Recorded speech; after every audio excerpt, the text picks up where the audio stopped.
I think that all of you will agree with me. We certainly support a field named after Solon. We don't change the Aphrodite. The Solon field is good enough. We don't need to get rid of Aphrodite for this. The next speaker comes from the heart of Europe, from Brussels, Professor Samuele Furfai, who works now for 30 years in the Commission, the European Commission, and especially in the Directorate General, DG, as it's called professionally, in the EU Commission. And he is the advisor to the Director General of the Directorate General in Brussels. So some of the questions which already came up, I also addressed to you. Is Europe awakening to the political, strategic, economic prospects created by the discoveries in the East Mediterranean? Please.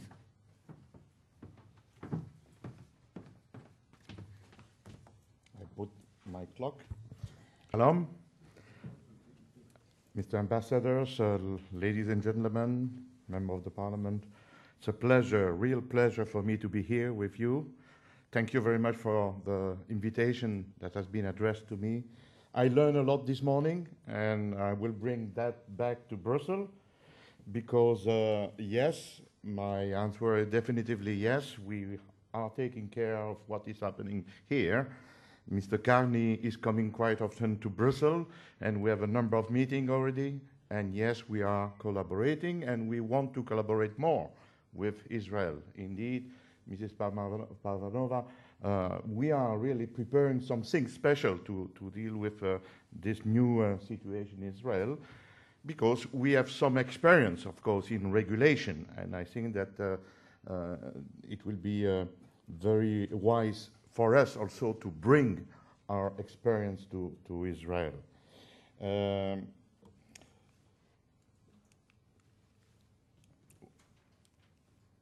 Where is the computer? There? It's not working. You have to press the lower button. Okay, thank you. So I would like to say a few things about the energy situation in the world, to put in perspective why what we are doing here today is very important. The demand of energy will continue to increase in the world, because population is growing and because more and more people want to live with a good quality of life, like we have in Occident. And therefore, the demand of energy will increase. It's impossible to develop, to have growth without energy. It's just impossible. If we want growth, we need more energy. We can be more efficient, but the growth will be there also for the energy if there is economical growth. This is why all the scenarios are developing more fuels, and particularly more fossil fuels. You know that Europe is very pushing for renewables energy. It's not the topic of today. But it's not because we are pushing for renewable energy that we are neglecting all the rest. On the contrary, as you can see here, the percentage of fossil fuel in the world will decrease, but the absolute quantity will increase. Therefore, there will be more requests for coal, more requests for oil, more requests for gas in the world, despite the increase of renewables energy. And this is creating, of course, a lot of pressure on geopolitical issues. This is why we are here. In Europe, we are developing more and more the use of gas. Today, gas represents 25% of our primary energy demand. You see that oil is still 35%, renewable is increasing, but fossil fuel is the base of EU production for time being, consumption for time being. More important is the electricity demand. And as you can see here, the demand of gas is drastically increasing since 1990. The fuel of the future for electricity generation will likely be gas. Nobody except islands are interested in burning petroleum products. It's too expensive, of course. And therefore, the future for electricity will be more and more coal in China, in Asia, but gas, because gas is very clean and it's the best source of energy. Pay attention, because we have made mistakes in the past. In 1975, we had a directive in the EU forbidding the use of gas in electricity generation for 16 years. For 16 years, it was not allowed to build new capacity of electricity power plant burning gas. So you imagine the mistake that we have made in the past. We have to be wise not to repeat the same mistake. Yes, we believe very much in gas in the European Union. That's the reason my president, Mr. Barroso, is very active in this sector. Those pictures has been taken a few months after we have agreed on the 20-20-20 scenario. That means trying to do more renewable and more energy efficiency. But as soon as this has been agreed, Mr. Barroso started to work on gas, because we know that we will need to have much more gas in the future in the EU.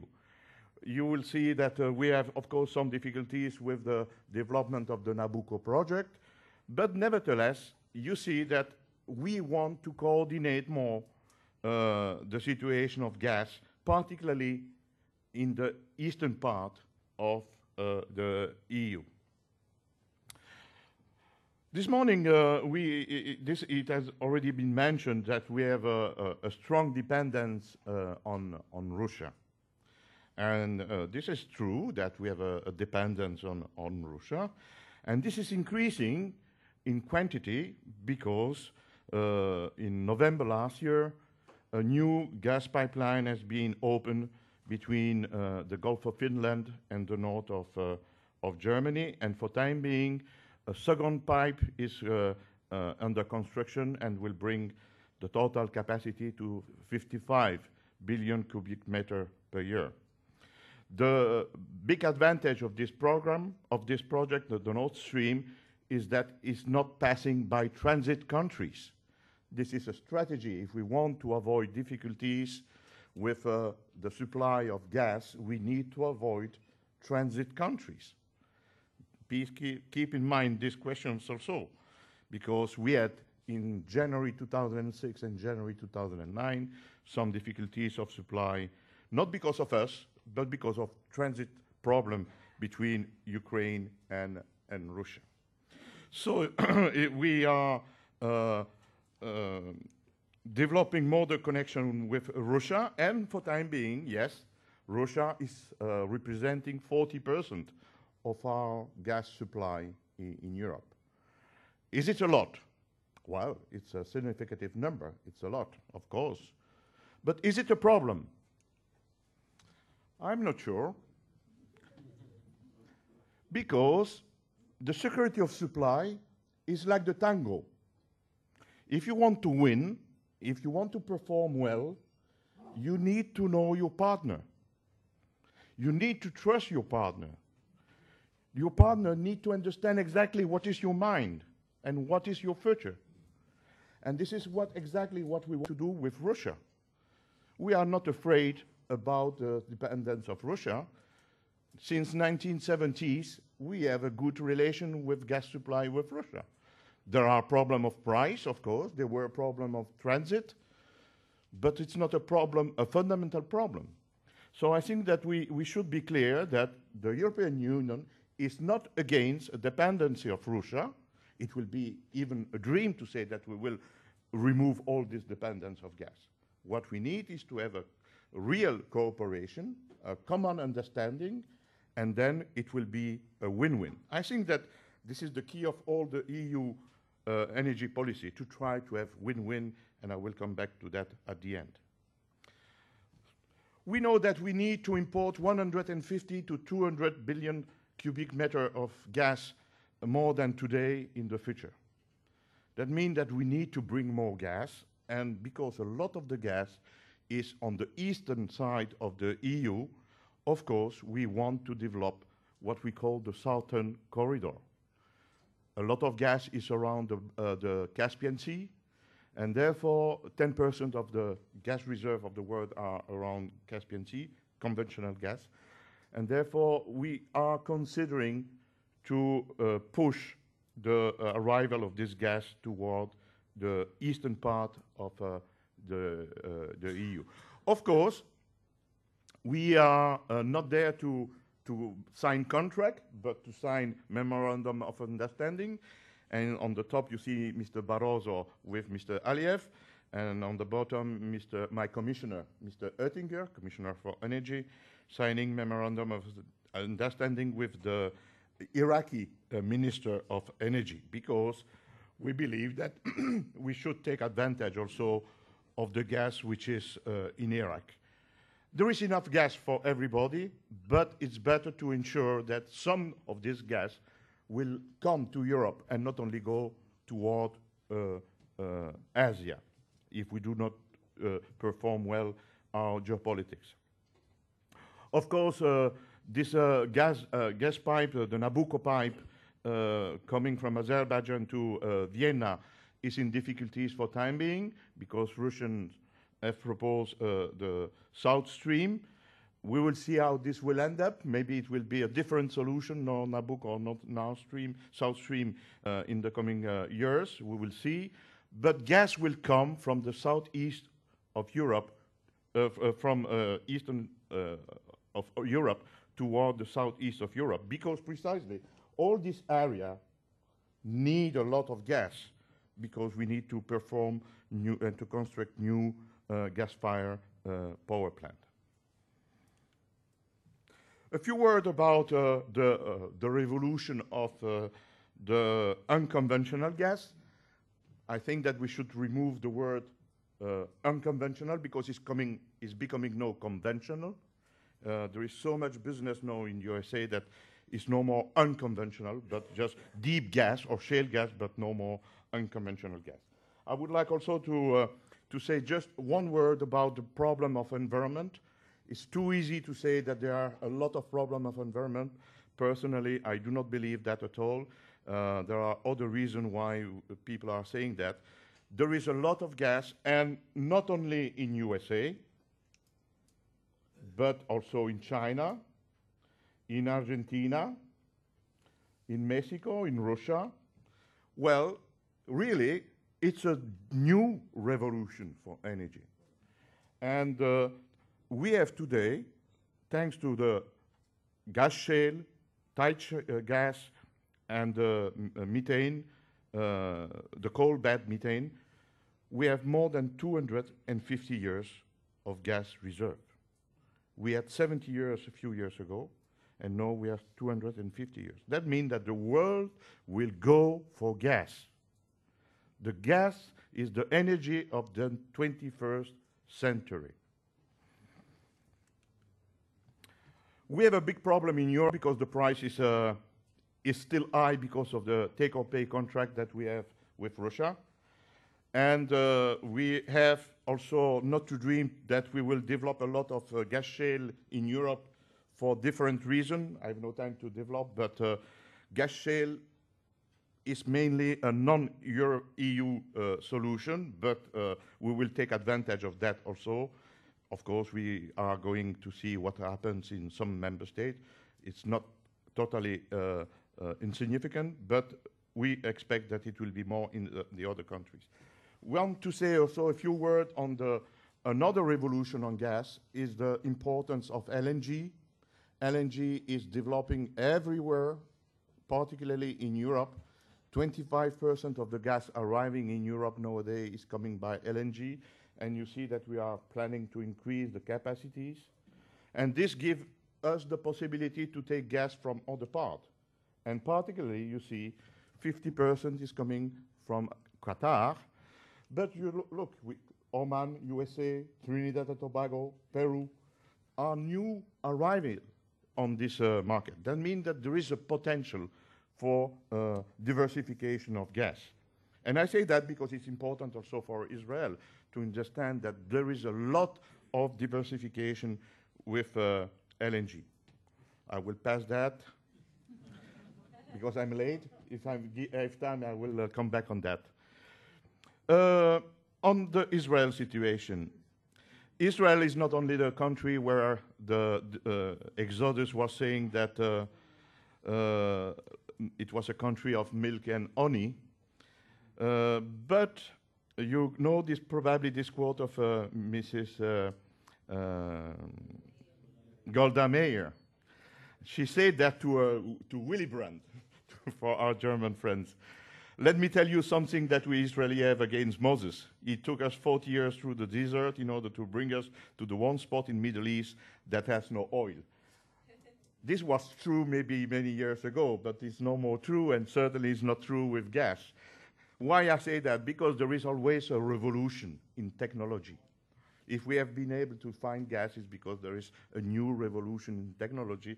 So don't be afraid about the future. There will be other solutions. And, well, I will pass that because every speaker presented something similar. Just to mention that Mr. Moore this morning mentioned quickly a sentence about the importance of transport.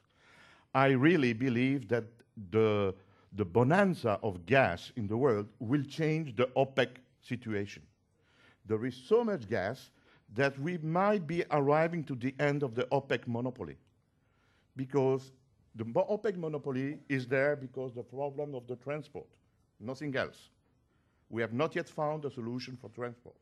Nothing is better than oil for transport, except gas maybe. That's why I believe that if geopolitically something has to change with OPEC, it will be through the use of gas in the transport sector. Sorry? It will come. It will come because USA, not because of us. Encana, which is the company producing gas shale in USA, have transformed all its lorries to gas. It's made. It's already there. Those examples are real examples. It will become a reality more and more to reduce also the price of oil, because we cannot continue with that. The crisis today is also due to the price of oil. Very quickly, energy can be a curse or a blessing. It has been said this morning. A lot of African countries produce oil, a lot of oil, but they are still in the misery. And a good example that I use always is Norway, which has been able to develop a fund for the future of the next generation when there will be no more energy. And I think that the solution is the rule of law. If we apply the rule of law, oil and gas could be a blessing. Otherwise, it's a curse, and it's a curse which is producing also the Dutch disease. This is my last slide. Sir. The Treaty of Versailles of 1919 had a lot to deal with energy issues also. And energy in Versailles Treaty was a penalty. It was a huge penalty on Germany. And we have seen the consequence. In 1951, we start with the European Coal and Steel Community, and we didn't repeat the same mistake. On the contrary, we say energy is an instrument of peace. And energy has been an instrument of peace in the EU. If we have more than 60 years of peace in the EU, it's because we start to share our energy. At that time, it was coal. And then it has been nuclear energy with the Treaty of Euratom. The base of the development of the EU is the pacification through energy. And I think that it's a very clear message for all of us. If we want to develop peace, we can use energy. Thank you very much for your attention.